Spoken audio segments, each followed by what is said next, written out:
Bonjour mes chers élèves, vous allez bien? Alors soyez les bienvenus dans cette nouvelle séance de projet d'écrit. Aujourd'hui, on va savoir comment écrire des conseils. Allez, prenez tous la page 180, observez bien l'illustration. Alors on a déjà vu cette image dans la séance de lecture. Comme vous voyez ici, on a un agent de circulation, le voilà, qui fait quoi? Aide les élèves à traverser la chaussée. Les élèves qui descendent de bus scolaire vers l'école. Bien, alors l'agent de circulation aide les élèves à traverser la chaussée. Cet agent de circulation leur donne des listes de conseils. Alors, comme vous voyez ici, il y a une, deux, trois listes de conseils. On va voir ces listes ensemble. On va les lire ensemble. Allez. Marchez sur le trottoir. Redoublez de prudence. Faites attention aux cyclistes. Empruntez le passage piéton. Surveillez et accompagnez les enfants. Deuxième liste.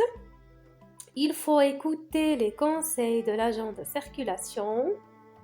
Il faut faire attention au carrefour.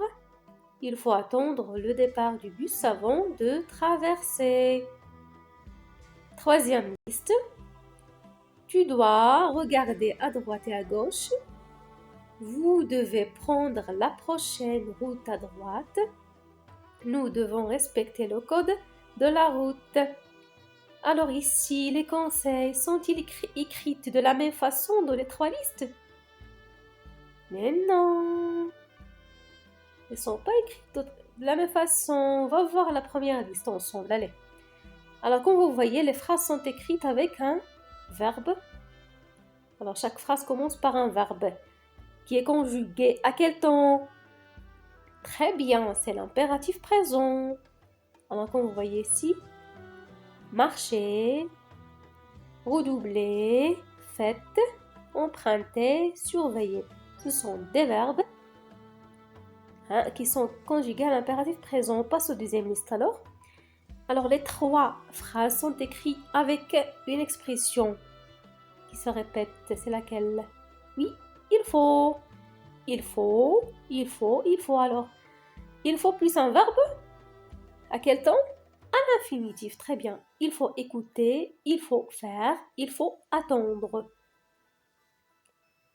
Passons maintenant au troisième liste. Alors, comme vous voyez dans ces trois phrases, on a un verbe qui se répète.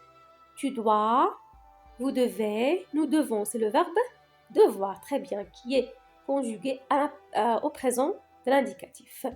Le verbe devoir plus un verbe à l'infinitif. Très bien, tu dois regarder. Bien. Alors, comme vous voyez ici, il y a l'impératif présent.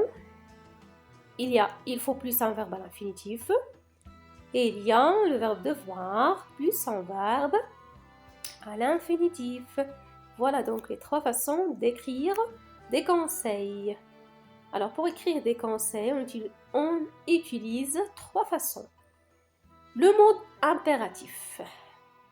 Comme vous voyez dans cet exemple, faites attention aux cyclistes. Faites, c'est un verbe c'est le verbe faire conjugué à l'impératif présent. Deuxième façon, il faut plus un verbe à l'infinitif. Exemple, il faut respecter les panneaux. Respecter, c'est un verbe conjugué à l'infinitif. C'est un verbe non conjugué. D'accord? Troisième façon, tu dois, vous devez, nous devons. C'est le verbe devoir présent dans l'indicatif, plus un verbe à l'infinitif. Verbe devoir plus un verbe à l'infinitif. Exemple, tu dois marcher sur le trottoir. C'est bien. Alors, pour écrire des conseils, on utilise trois façons. L'impératif, il faut plus un verbe à l'infinitif. Tu dois, vous devez, nous devons plus un verbe à l'infinitif. C'est bien.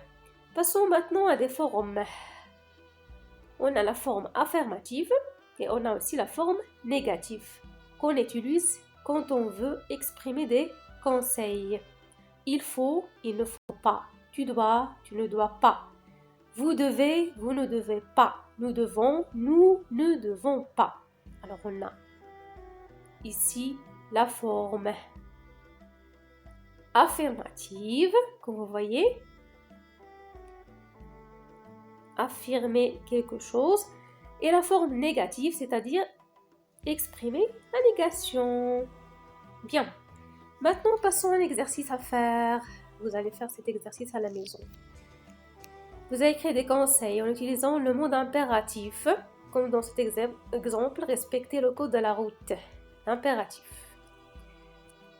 Deuxième conseil, en utilisant l'expression il faut plus un verbe à l'infinitif. Comme dans cet exemple, il faut écouter l'agent de sécurité. Troisième conseil, en utilisant tu dois ou bien vous devez plus un verbe à l'infinitif.